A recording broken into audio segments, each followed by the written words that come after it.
father of the bride. Right.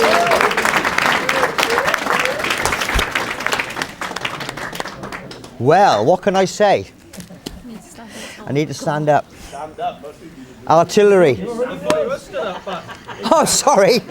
I'm afraid to stand up because I went to wash my hands and I leaked on my trousers. So, but Fionn, you got me away with it, didn't you? Right. Hey, I've just got a little bit more. Just in case. Right, I don't know where to start. I've got to say... I'm sorry, Tom. Where are you two anyway? Right. It's not a very long speech, but what I'm going to say is... Good afternoon, ladies and gentlemen. Good afternoon. Okay? Is that enough? Thank you all for coming today and support, for the support and the marriage of Paul and Louise. But there you go. This is not a normal thing to happen, but this is where I pass the speech over to my wife. Oh, go on. Give it to Fran. Oh, right. As you can tell, I'm not a public speaker. I made a fool of myself a few times, but I'm not a public speaker. Okay.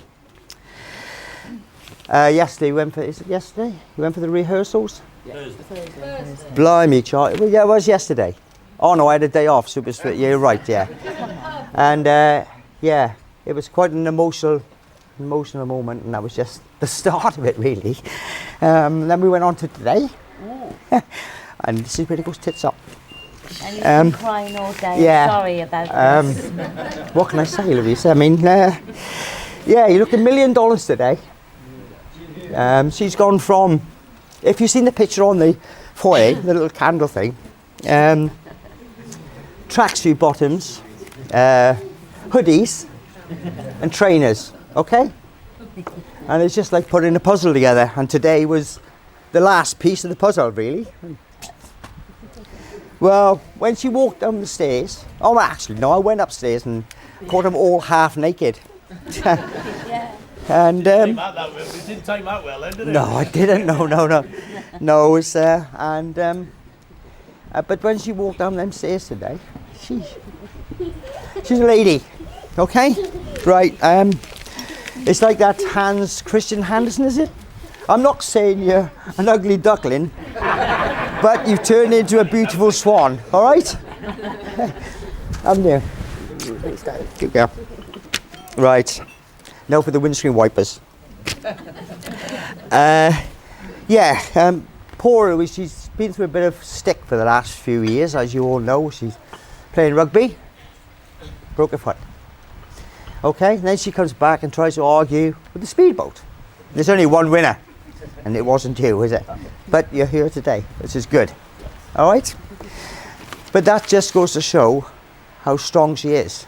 She's a trooper, a true trooper. All right? And everybody looks. Right. And the bridesmaids. You look fantastic. And you for spilling drink on me as well. Really, really nice. I'll take my glass off. I can see you better then. Right. I've got to move on because, like I say, what else can I say about you, Louise? Everything. I can say a hell of a lot more. Everybody knows you in the village as a fun sort of person, happy, help anybody out.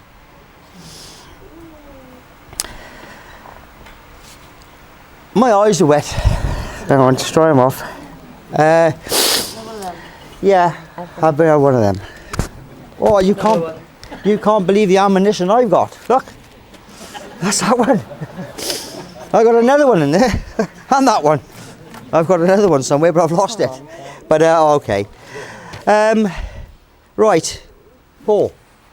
I've only known you a short time, but it was quite a momentous thing when you walked round and knocked on my door. And I think it was the 2nd or the 3rd of December, and asked me if you would mind if I asked for my daughter's hand in marriage. Yeah, and I thought that was a very, very nice gesture. Thank you. It goes a long way. It goes a long way. Welsh. Well, it did. Right. Hey, all right.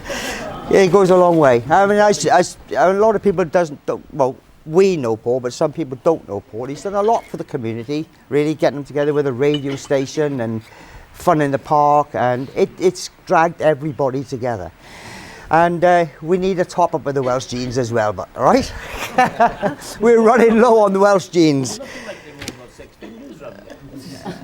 Yeah, really, I'm just going to say thank everybody for coming. It was a lovely day. Louise, you look terrific. Paul, welcome to our little family. Lovely. It's only a little family, but it's good yeah. enough. It's good enough. Thank you very much. And the glass. Oh, wait a minute. And I'd like to have a little toast to absent friends. Okay? Turn them round. Okay? Millie, Dave and Buster and Paul. And we got Paul Anthony Jones. I think they're all looking down on you, Louise, today. Absent friends. Absent friends. And a toast to the bride and groom. Cheers, Phil. Cheers. Phil. Cheers. Whoa, sit down now. Thank you. I know that was all right. Well, happy birthday. Yeah.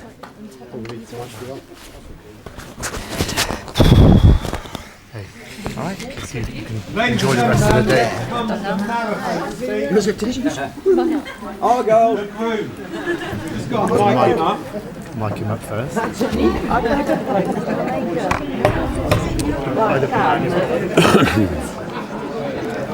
How long do you want? Right, ladies and gentlemen, 2 minutes. the groom, Mr. Paul Hillier. There. 1 minute.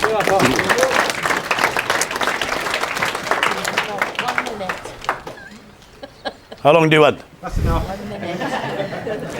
Right, can I just start this afternoon with a thank you for all the wonderful comments and backslapping I had for my singing in the church today. It was lovely. It was lovely. I'd like to thank the printer for getting the words wrong. I'd like to thank the vicar for being as much as a vicar that he didn't know the words enough, so he sung the wrong words as well. I'm going to start with a couple of thank yous and a couple of hellos this afternoon, if I can. I've got to thank Phil and Mrs. Evans. Now, people say, why do you call it Phil and Mrs. Evans? Well, I met Phil in the pub, so when you meet somebody in the pub, it's Phil. I met Mrs. Evans in the house. This is my mother, Mrs. Evans. Pleased to meet you, Mrs. Evans. Normal circumstances, people would say, oh, don't call me Mrs. Evans, call me Julie. Well, she never did.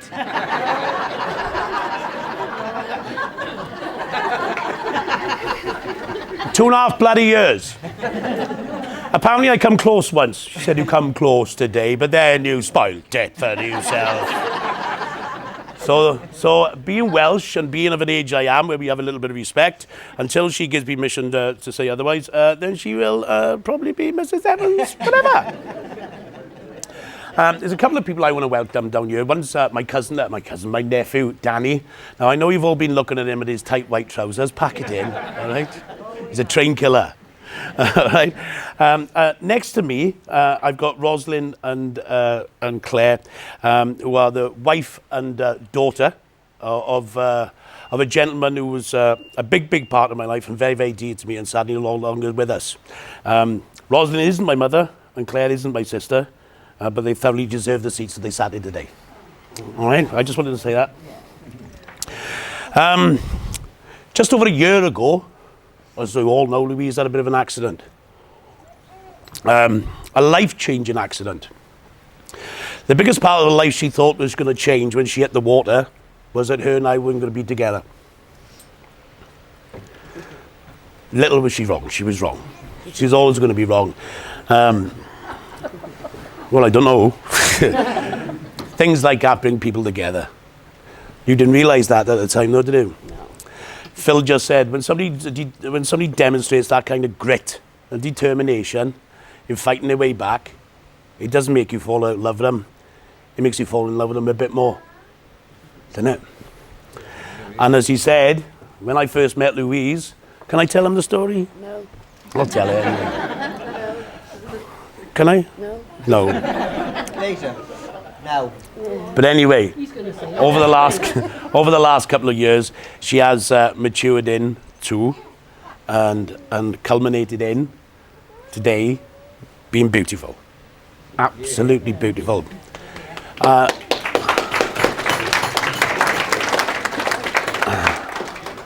I turned around today, and I never once, and I don't mean this horribly, but I turned around today and seen you coming down the aisle dressed like that, and I never thought seeing you in a dress would ever make me cry, and it did today.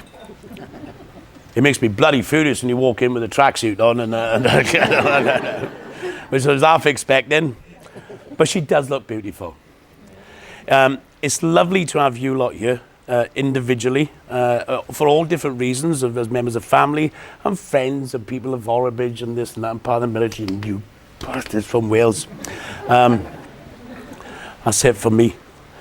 I was determined to say not to say thanks for coming, but I'm delighted you're all here. Thank you. Thank you.